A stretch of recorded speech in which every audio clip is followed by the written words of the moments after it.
so you'll be able to access it. All right, so to get started, I am just going to introduce our panel moderator, who is Ms. Tanya Sharp, instructor of our professional development class and a career advisor on our team. With that, Tanya, take it away. Well, thank you, Laura Lemza. Good afternoon, everyone. As Laura mentioned, I am Tanya Sharp, and I am excited to be your moderator for this afternoon event. I would like to start with the panel introducing themselves. So I would like to invite them to give us a brief summary of their professional history, and I would like for it to include your name, your major, your graduation year, where you've worked, the focus of your work, and any fun fact that you would like to tell us about yourself, you can do that. So with that being said, I would like to start with Enroll. Okay, all right. My name is Enroll. I majored in mechanical and nuclear engineering master's program at VCU, and I graduated in 2014. After graduation, I moved to Florida to join NextEra Energy, where I worked as an engineering operator for renewable energy control room. About a year and a half later, I moved to Philadelphia to join a nuclear company, working as a mechanical design engineer. And now I'm at Pannoni, working as a lead mechanical engineer. It's a consulting engineering company, and then currently I'm in a transition to become the division manager for our group. Okay, well, thank you for that, Enroll. And next I'm going to ask Hadi to share his information with us, please. Thank you, Sonia. My name is Hadi. I attended VCU as a graduate student, PhD student from 2015 to 2019. I graduated in May 2019. The major was electrical engineering, and the focus was mostly power system engineering and power system reliability. Ever since my graduation, I joined Dominion Energy from June 2019, and I'm working at Electric Transmission Planning Department, Dominion Energy. And my responsibility mostly involves the modeling of transmission assets in Dominion Energy. Okay, well, thank you for that. Panos, I'm going to turn it over to you. Thank you, Sonia. Hi, everyone. My name is Panos. I graduated from the electrical department of VCU with a master's in 2018. Before my current job, I was working in labs as a TA, researcher, or a lab assistant. And now in my current job, I'm working mostly on projects on interference analysis, and I'm designing scenarios like for wireless communications. That's it, yeah. Okay. All right. Well, thank you for that. And last but not least, Mohammed. Hey, everybody. Thank you, Tanya. My name is Mohammed Al-Mutawa. I am a biomedical engineer. I graduated from VCU in May of 2019, last year. I currently work with General Electric Healthcare Corporation as a field engineer. I'm specialized in the huge medical equipment such as CT, PIT, and MRI scan imaging. All right. Well, thank you so very much for those great introductions and letting us know who you are and what some of your duties and responsibilities are in your roles. I would like to start the asking the questions, and a question that I would like to ask come from the category of job search, because I know that the students are wondering about job search, what should they do? So if you will be so kind as to tell them about your job search and what process you utilized and what strategies to help you once you graduated from college or while you were in school. And I would like to start with Mohammed on that question. Okay, great. Thanks, Tanya. Well, basically, when I got this question, I always say that I was prepared. And fortunately, that's really the secret, that's the secret. And most of engineering students don't really do that. And prepare yourself for the job, the job search moment. I have done an internship before I graduated, to get to know what type of job should I apply for when I graduate. I have done multiple interviews with HR managers before I graduated. I worked on my resume as well, way before the graduation day. That's really the first step that I did, and it worked for me. And by the time I graduated, I was prepared to apply for jobs, not to work on my, not to work on my interview skills or how to apply or where to apply, but other than I was really prepared to the next step, to just focus and apply for jobs. And then I worked on my network skills and how, to get to know more people, get to know people that can prepare me or get me the jobs that I am looking for.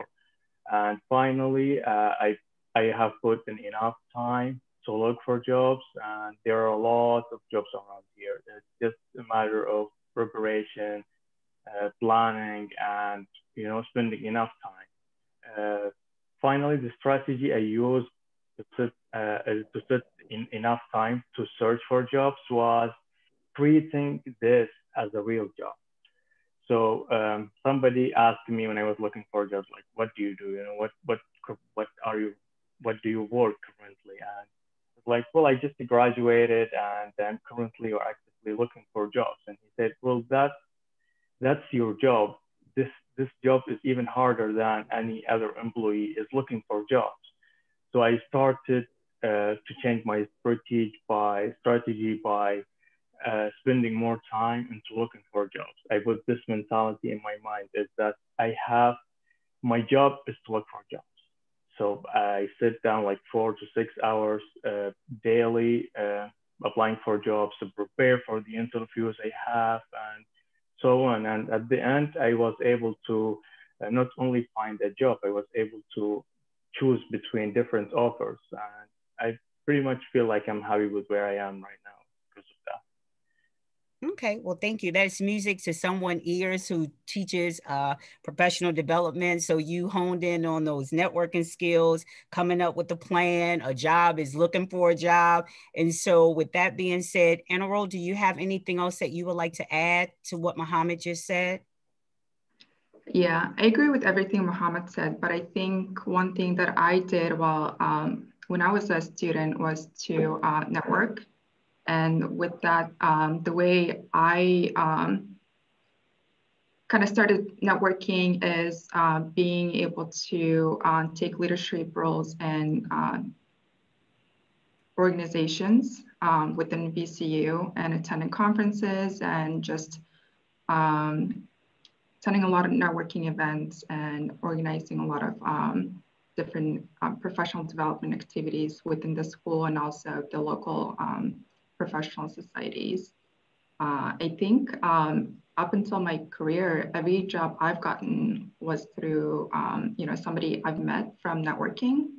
I find that applying for jobs online, success rates are pretty low.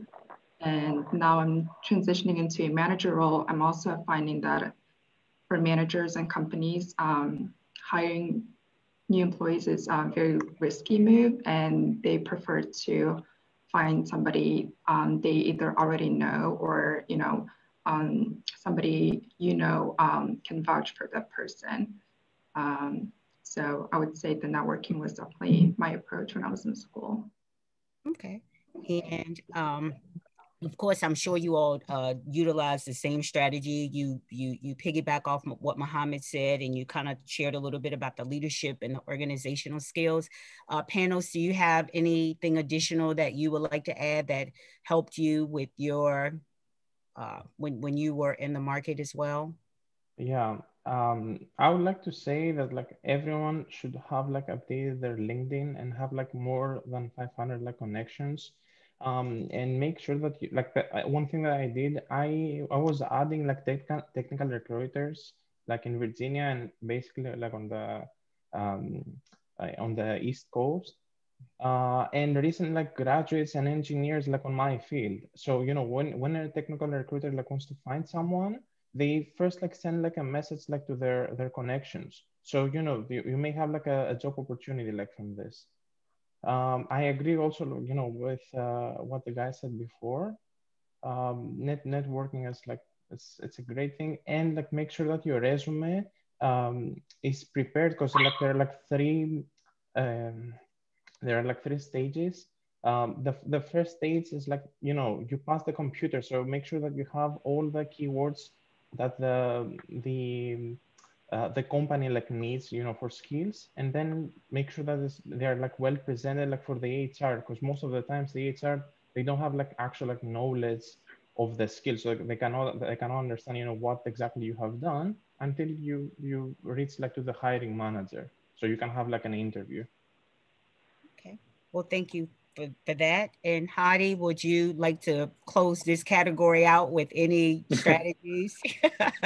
Yeah, I think that our panelists are absolutely great. So they mentioned all the important things, but I just wanted to emphasize the fact of networking, and I can mostly give recommendation for graduate students if we have some attendees.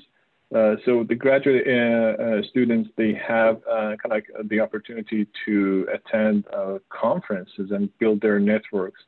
And my strategy was a little bit different. I didn't essentially do the traditional way of applying for different positions. I focused on one company and tried to build my network within that company. So we had a very strong relationship with different groups within Dominion Energy. We had usually invited them to our labs and give some presentations. So that this relationship built over years of my graduate studies. So I never applied for any other company. He's putting that plug in for Dominion. Okay, thank you so very much. Yeah. Laura, are there any questions in the chat? I mean, the Q&A? No, but I would love to invite the students to ask follow-on questions on this subject. And I have a couple of follow-on questions I'd like to ask, if that's okay. Okay, that is okay. All right, so I am familiar a little bit with the job searches of these four panelists. And I would like to ask Mohammed and Hadi to speak a little bit more to your internship experience, because if I remember correctly, you both interned while you were students. And Mohammed, you may not even have done it in the United States. And Hadi, you had some barriers to get by with maybe your PI not wanting you to do that. So just curious about how you found your internship, how you went about that, and how that affected your job search. And Mohammed, would you go first on that question? Yeah, sure. So the reason I really did my internship is to get to know the field. I was studying biomedical engineering, but I wasn't really sure what I'm gonna be expected after I graduated, like what I'm gonna be doing, you know, after I graduate. So I decided to get in contact with somebody that works as a biomedical engineer in a hospital, and I asked him if I can do an internship in the hospital, and he was able to, you know, like every panelist said, networking. I really emphasize on the networking, you know. So I got the internship through networking, same reason, you know. And then I started doing a biomed, and I liked it.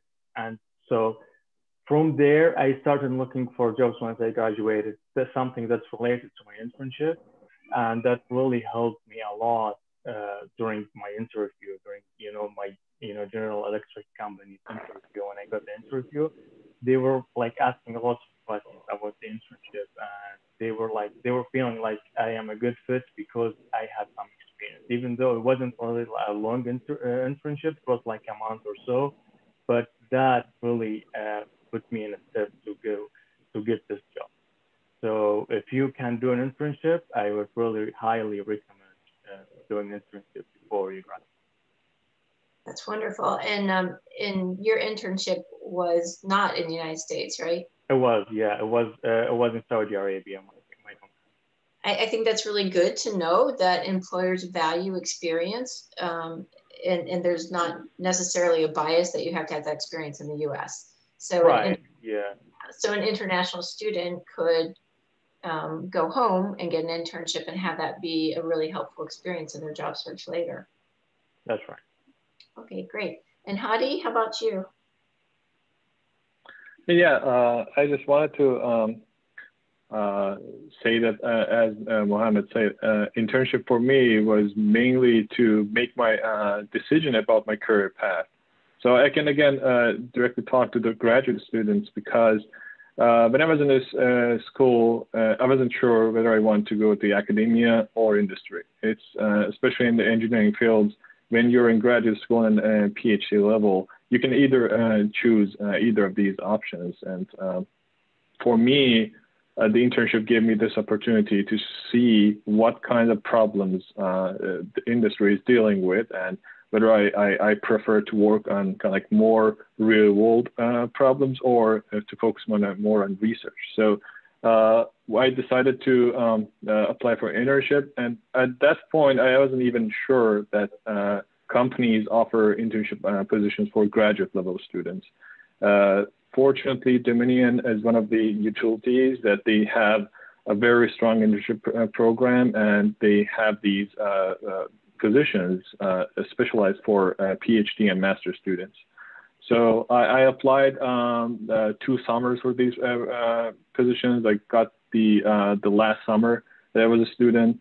And essentially, Dominion is putting a lot of value in their internship program, and their intent is to usually hire their interns, because the intern program is very competitive, and the ones that are got hired through internship, they're happy with their performance or the resume.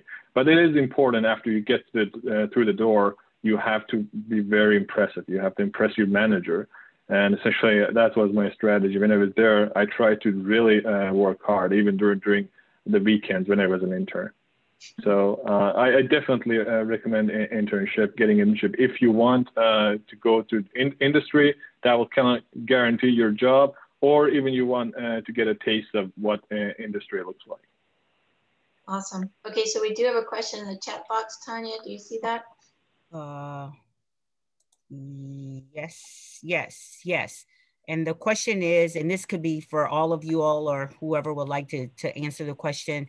Roland's question is, what year in undergrad do you think, what year in undergrad do you all think is visible to get an internship? So the question is, he wants to know, how early should they start looking for their internship? I can provide an answer to that. Okay. I think that depends on the companies and their intern programs, but most companies that I've heard of and seen, they usually prefer earlier the better, so they can give the opportunity to join the following summers. So usually, for example, if you're gonna graduate in 2023, you should intern the next summer, the next 2 summers.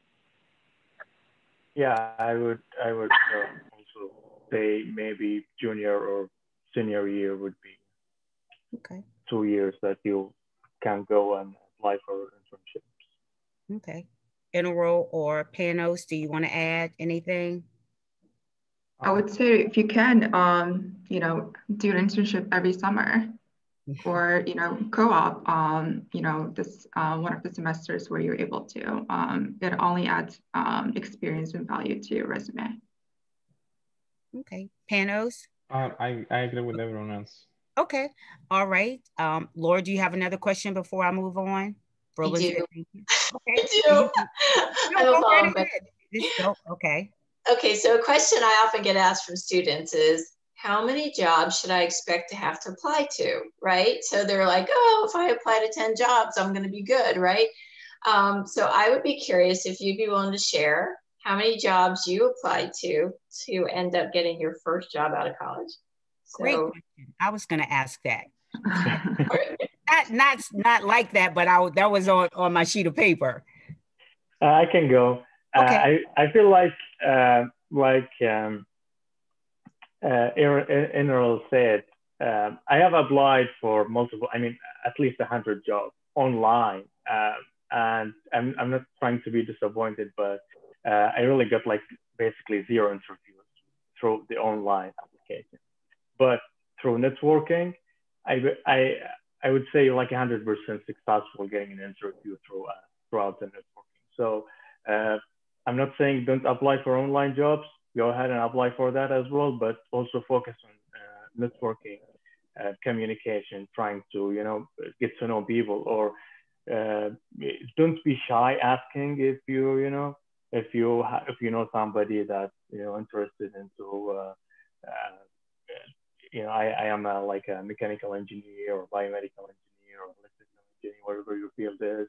Just ask around. You will see people that's really interested and they are looking for people to join into the company, to different companies.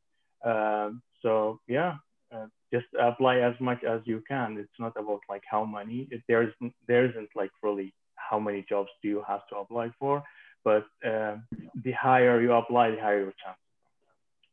Absolutely. Enero, I see you're nodding and agreeing. Do you have something that you want to add? Yeah, I agree. I don't know how many jobs I applied personally, but probably also a lot. I've probably gotten interviews from some of them, but it just never worked out from applying online. So like I said, every job, even the internship I've gotten so far in my career is from, attending conferences, meeting somebody, meeting a recruiter there, passing my resume along, or just, meeting people at networking events. Okay. So yeah, I would just emphasize the quality of the outcome is just higher when you have in-person experience versus just applying online. It's just going into a black box almost. So. Well, I have a follow-up. How do you have something to add? My strategy would be a little bit different from Mohammed and Earl. So I would say blind application, maybe in a strategy, you could just go and apply 50 positions and probably you will get 1 or 2 interviews and that will boost your chance. But I would also argue that if you put some time in researching companies and to find the companies you actually want to work, and then try to learn as much fact as possible about those companies and try to tailor your resume toward that company, I think that you will get better results. In my case, maybe it's different, but I essentially, after I did my internship with Diamond Energy, I found out, okay, this is the company I really want to work. And for me, as just the entry level, it was a good start. And I said that probably all the other positions will be similar. So I didn't apply for any online position. I just, after my internship, they just gave me the full-time job offer and I accepted it. Well, thank you for sharing that. Go ahead, Anna Ro. I'm sorry. I think the message here is quality over quantity. Mm-hmm. Absolutely. Yeah. And I appreciate you all sharing and being honest with the amount of applications and coming up with your strategy. And my question is, if any of you all can remember and share, how long did it take before you graduated, before you were extended an offer? Like, for example, I was speaking with a student and he became discouraged. And I said, well, you have to keep putting in the work and you have to be an advocate for yourself. It took him 6 months before from the time that he graduated until he found a job. He had to move back in with his parents. He wasn't happy, but he just had to keep pursuing. So do you all remember how long it took you all to get a job? Panos is smiling, so he must remember.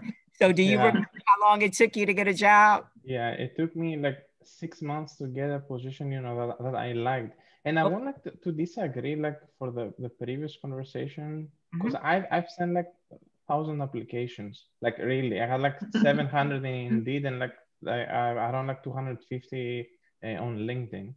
Okay. So that you need to put like quality on your applications, like having your cover letter, see what the company needs, like all these things. But it's like searching for a job it's an actual like full-time job. So you need to send always applications, because I found like my job like this, like it was like one of the applications that I sent.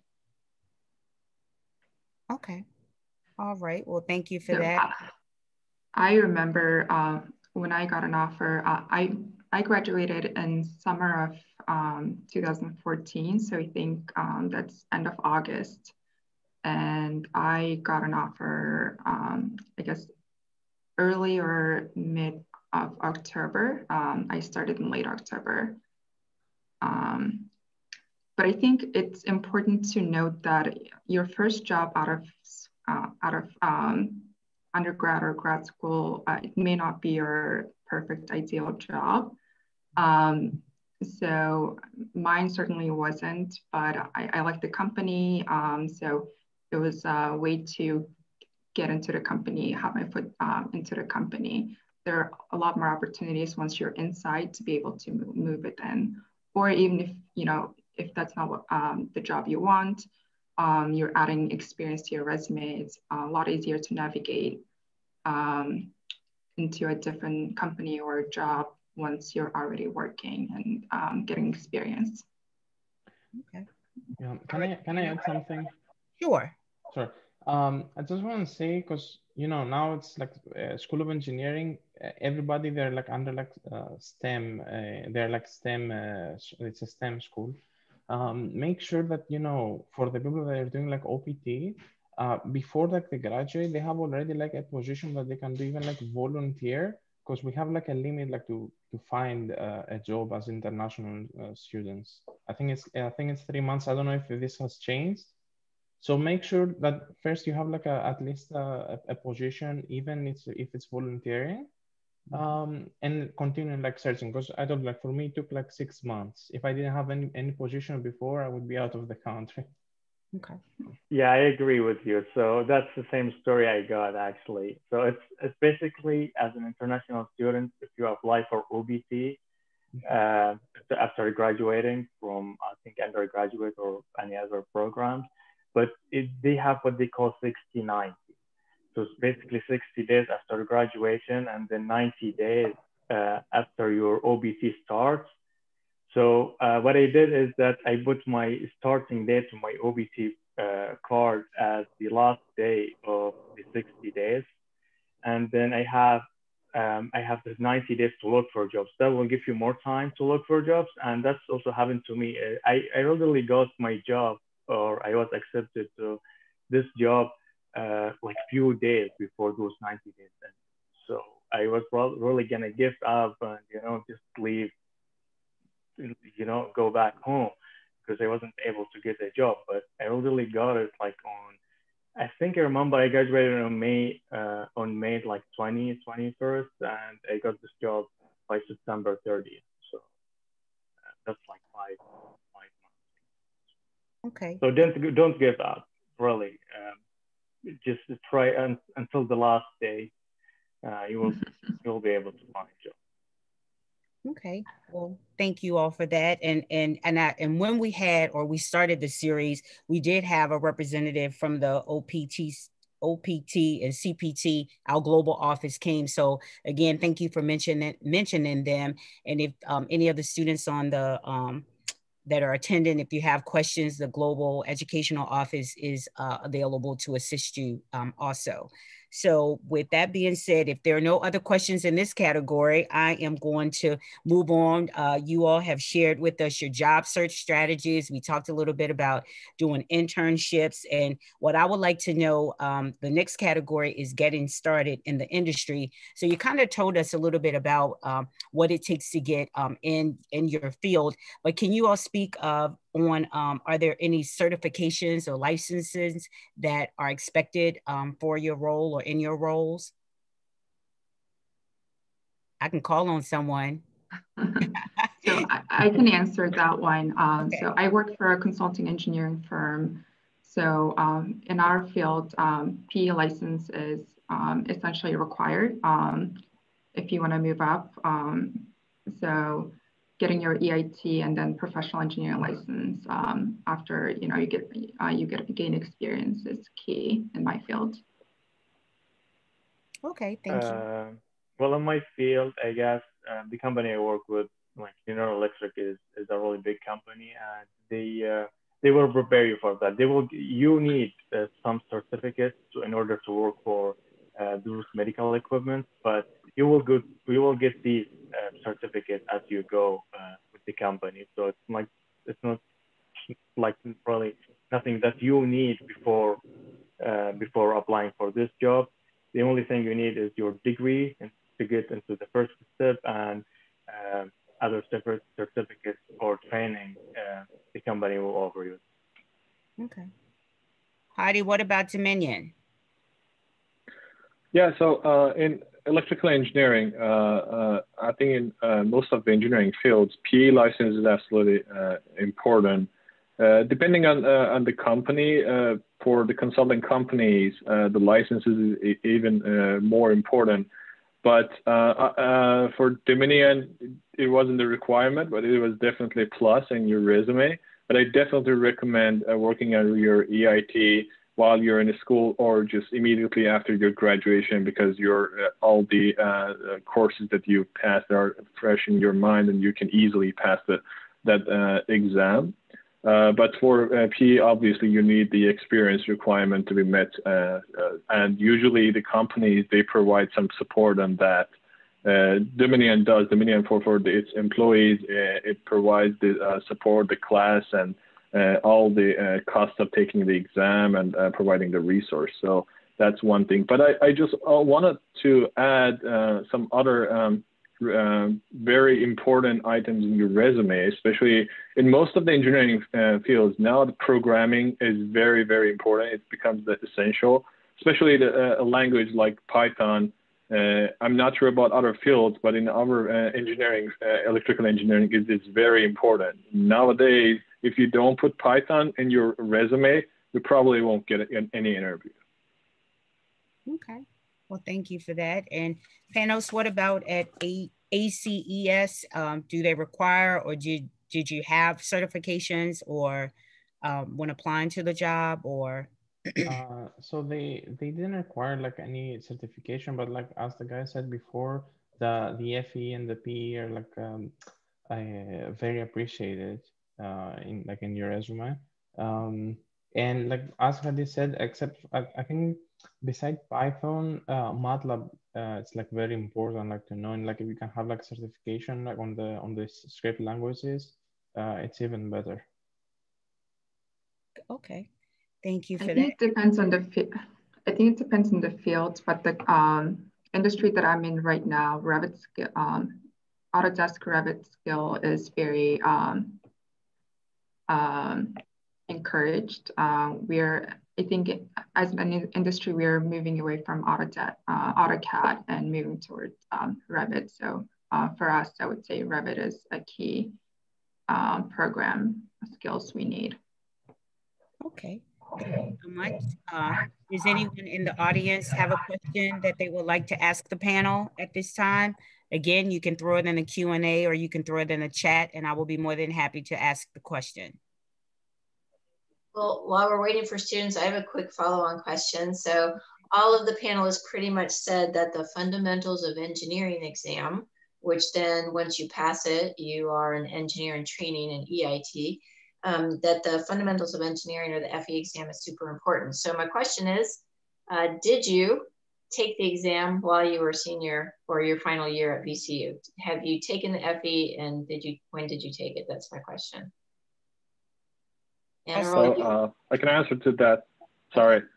For my case, I kind of like, because I was a graduate student, and when I graduated a PhD degree, the PA exam, depending on the panel, each state, they have different regulations, but most of the states will waive the FE requirement if you have a PhD or master's degree. But for undergrad students, I think probably it's the best time immediately after you graduated taking the exam. Would anyone else like to share their thoughts? All right, I don't see any other questions in the chat.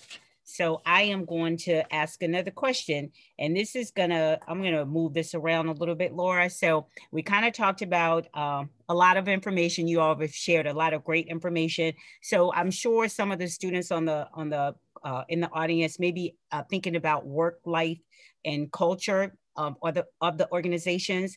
So specific industries have specific expectations. Can you talk a little bit about what expectations you've experienced in your field and the intensity of the work and the culture of your environment? And I am going to start with Hadi, because he's right in front of me. So expectations, I think, again, I can speak about my understood utility. So it totally depends on the company and the culture. For big companies, you usually can just get whatever like very specific responsibilities will be assigned to you, and you can just do a very just acceptable job and get along. But if you want to move up, you need to really work hard. So I would say for the first couple of years, if you just entered an industry, you should really work hard and try different fields in your company. Usually companies encourage moving around, at least Dominion says that if you want to move to the management ladder, you need to experience different fields. For example, in electric transmission, we have the protection and the planning and operations. So they encourage, okay, go and apply for different positions. But again, it is not a really must. If you just want to have a balance in your life, you're just totally fine not to work overtime or during weekends. Just do your regular job during the day, and nobody's gonna say anything that you're lagging behind. But it's totally up to you. If you want to move up, you have to essentially, for example, work harder, work during weekends. For example, I try to do some development work, write some codes and develop some applications over the weekends, because during the day I have some responsibilities and meet some very regular routine jobs, which is very time consuming, and I have to do them. So I use my own time sometimes to work for the company. Okay, well, thank you. Enoro, would you like to add something to that? How do you manage your time working in the culture that you work in? Well, I think in general, from my experience, it varies from industry to industry. Also, the size of the company. For a larger company, they tend to be. It's easier to just work from 8 to 5, and you're focused on a particular task. You have very specific responsibilities, and you get that done, and you're fine.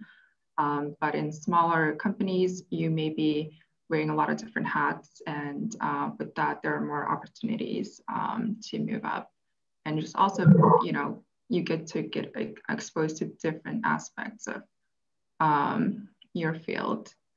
In terms of work-life balance, I don't know if I'm the best to talk about it, because now I'm moving into a division management role. I work a lot of hours. But, in order to move up within the company, you have to work harder than everybody else. So with that, I put in a lot of work hours. Okay, well, I appreciate your honesty. What about you, Panos? Would you like to add anything? No, I'm okay. I think they covered everything. Okay, Mohammed. Yeah, so my field is a little bit different. I work as a healthcare worker. And, hospitals are open 24/7. So you should be there if they need you. So the intensity of work is sometimes it's like waves, go up and down, but mostly we are prepared to be on call, even in holidays, weekends. So we should be there for the patient. So we work pretty much. We have a set hours that we work on, but sometimes you have to extend those hours in order to be there for the customer. It's a little bit different. I feel like healthcare workers work more than any other company. Okay. Well, thank you for sharing that with us, or with me and with the audience. So all of you all are hard worker, but I can tell that you all enjoy what you do because you have smiles on your face. Even when you said you work a lot of hours, you work on the weekend. So I completely understand that. I'm going to open this up to the audience. Do you have any questions, or to you, Mrs. Limza, before I ask another question? Oh, I do have a question. Thank you so very much. So the question is, if you were in your senior year and you couldn't get an internship during your undergraduate years, what would you do to be more prepared for post-graduation job search? It's a two-part question. And then also, do you want to answer that part first, and then I'll read the second part? Mohammed, do you guys want to answer the first part, and then I'll read the second part? So the first part of the question is, if you were a senior and you weren't able to obtain an internship, what would you do to be more prepared for after graduation when you're searching? Because what I would say is internship, I feel like you can do it. You can even do internship after graduation. It's not too late. Even if you graduated later on, after graduation, you can do. There is like apprentice program as well, apprenticeship programs. GE Healthcare has those programs, and those are applied for even students after graduation. So when you graduate, you will have the opportunity to work as an apprentice, and that's definitely something that you will probably most likely get jobs, like 90% or higher rate into those apprenticeship programs. Is that because it's like kind of a training year, and they see how you do how can you manage the work, or your ability to take care of the customer and that stuff. So it's never too late. Even if you cannot find an internship during senior year, you can also apply for those after graduation. Okay, and the second part of his question was, do you think that it is wise, or would you recommend going straight to graduate school after you graduate with your undergraduate degree, or should you have a couple of work years and then apply to graduate school? So who would like to take? Hadi is smiling, so I saw that. So I'm gonna let graduate this guy. And then I'm gonna pass it. And then I'm gonna pass it to Enero because she was smiling too. So I'm gonna start with you and let you answer that, and then she can add on, or if she would like to. Okay, so I think it totally depends on what you really want out of grad school. So for me, I came to United States to finish my PhD degree. So I already made my mind to go to grad school when I was in my country studying my master's and undergrad. But I can definitely say that getting to work, that will make it harder to go back to school. Usually when you're working, especially in an industry, your mind will focus on more practical problems, and grad school is more about doing research. So I would recommend, if you really want to get your PhD or master's degree, it's better to just go immediately after your undergrad, and it will prepare you for more research-oriented jobs in industry, actually. Okay, thank you. Enero, do you have anything you would like to add? Yeah, so I went straight to grad school mainly because I studied physics undergrad, and that's where when I realized I wanted to study engineering, so I was switching, I guess, major a little bit. So I went straight into grad school. But I agree with Hadi that, just know which industry, whether it's, research, academic, or just work for a private company, and you may not even need a grad school degree for certain fields and industry you're going to. So in that case, I would say go straight into industry, get experience. But if you want to work in a more research academic environment, you would want to have at least master's or PhD. And with that, I would recommend going to grad school straight after undergrad. Okay. Yes, I agree with that. I feel like if you graduate, if you're an undergrad, applying for jobs is not too easy, right? But sometimes going to graduate school will make you overqualified if you don't really have plans to go to graduate school. So I would say would probably work a little bit, and then if you are interested into continuing your grad, that will be an option for you. You know, you can always continue studying. All right. Well, thank you very much. And there is one more question, and the question is, I was wondering how you can make your PI agree to your internship if you are a PhD student. Who would like to answer that question? I can totally relate to that question. I think Laura remembers that I had really very, very hard time convincing my PI. But it's eventually you and your PI need to compromise on some of the expectations. Usually in a PhD program, summer is very important for both PI and then the student.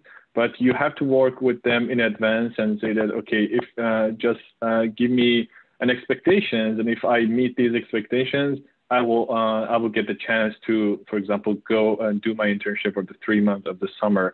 So try to work in advance and try to deliver better. So it will help them understand that, okay, you have maybe you have different priorities for your career path. So they would understand eventually, but you have to work with them. Start this process earlier. So, don't put yourself in a situation that, for example, it's about to end the semester and you said, okay, I'm going to an internship. That's not a good situation. Try to work with them and prepare them in advance. Okay, thank you. It's a good question, and things have changed a little bit over the last couple of years with PhD funding at VCU College of Engineering. So I don't know if going forward, some PIs might be more open to it because they might actually be having difficulty obtaining funding for every PhD to work all summer long. So Hadi, I don't know about the politics behind this. You've been a PhD student, I haven't. Could there be any recourse in talking to the graduate program director for your major? Would that be at all helpful, or at least they could give you advice, or is that a bad idea? Yeah, I think if I wasn't aware that the policies are now different. Definitely the funding is a very important factor. If you know that you're not going to get any funding for the summer, so you're entirely entitled to apply for internship, and your PI should understand the situation that essentially you have to live through the summer. So in my case, the summer that I went for internship, I already had the funding if I stayed and worked in my PI's lab. But I essentially chose to get that experience over working in the lab. And essentially, it depends on your progress and your thesis too. So if you're in good shape, I would say your PI probably would be okay with you to just leave for one summer. Okay, thank you. And were you going to chime in, Panos? I thought that you... No, actually, I was thinking there was another question on the Q&A. I don't have a PhD. I have a master's. I just want to say, you know, when you're talking with recruiters, it's better, you know, like the probably will not know, like, you know, your research and like the publications, but it's better like to explain this like through actual like practical applications so they can understand. Okay, well, thank you for that. I hope that answers your questions or the question. These were all great questions. If you have an additional question, again, please throw it in the Q&A. I want to be respectful of the panel's time. So what I would like to do, I am going to ask a final question. And then if we have additional questions, of course, we would certainly address those. But my question is to you all, what advice would you give a student or a recent grad trying to enter your field or enter the field? And I can start I can start with Mohammed. Okay, so again, network is the main source when it comes to job search. Use your communication skills to grow up in network. And also, I mean, we're all at PCU.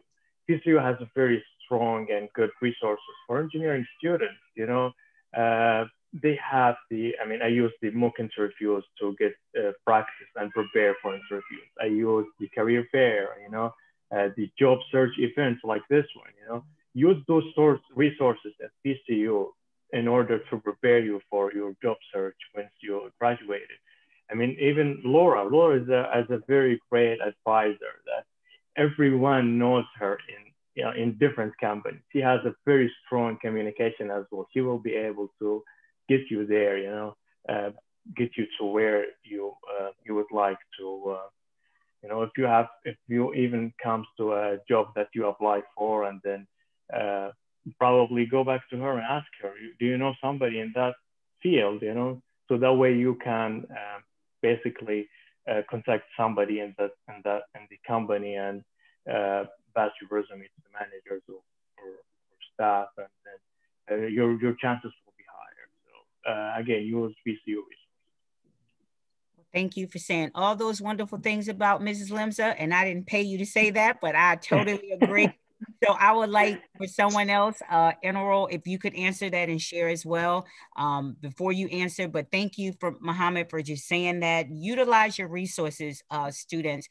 We are here to assist you. I have not been around as long as Laura. I just started with the university, and I have learned so much from her. And Mohammed is so correct. This is why Engineering Career Services is here. We have the new building that's going to be open. We don't know when we're going to get in it, but once we're there, we hope to see you, because our job is to provide you with quality customer service. That's why we're here.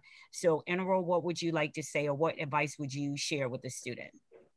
Sure. I think we already emphasized the importance of networking, but I would just like to add that even when you're not looking for a job, still network. I've always gone to numerous networking events or just different society meetings and events, even when I wasn't looking for jobs. So I would like to add that. And in addition to networking, I think it's very important for engineers to develop their soft skills. So being able to communicate, work with a lot of people, not just engineers, architects, you know, developers, clients. That's a huge asset once you're in the industry.